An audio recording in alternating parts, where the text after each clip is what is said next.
All right, Cabeza de Vaca, how did he survive? In the spring of 1527, 5 Spanish ships left the port of Seville and set sail for the New World. The leader of the expedition was a conquistador named Panfilo de Narvaez, who had a dream to establish settlements along the coast of the Gulf of Mexico. Among the members of his party was Cabeza de Vaca, a 37-year-old military veteran who would serve as the expedition's treasurer. After wintering in Cuba, Narvaez set out for northeastern Mexico. However, tricky currents in the Gulf of Mexico pushed the ships off course, and Narvaez, hopelessly confused, made an accidental landfall near modern-day Tampa Bay.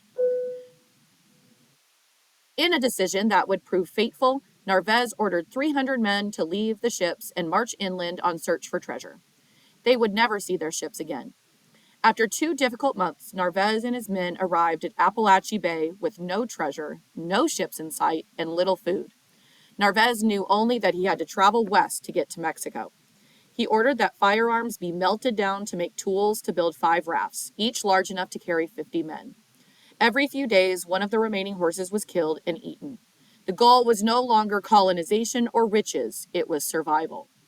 Carrying fresh water stored in a hollowed out horse leg, the expedition pushed off with Cabeza commanding one of the rafts.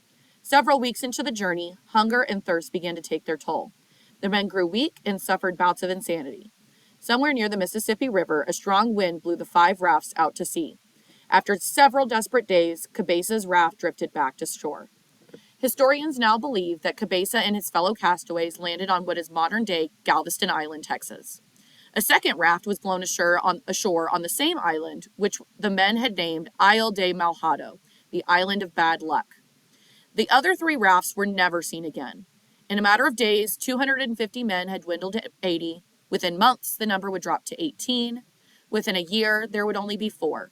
One of those 4 was Cabeza. The island on which Cabeza landed in November of 1528 was not deserted. It was populated by 2 Native American bands, each with about 400 people, each with its own language. Initially, the Indians acted as the survivors' caretakers. In time, however, they became slave masters. After 2 years of misery, Cabeza managed to escape, joining the mainland band called the Charros.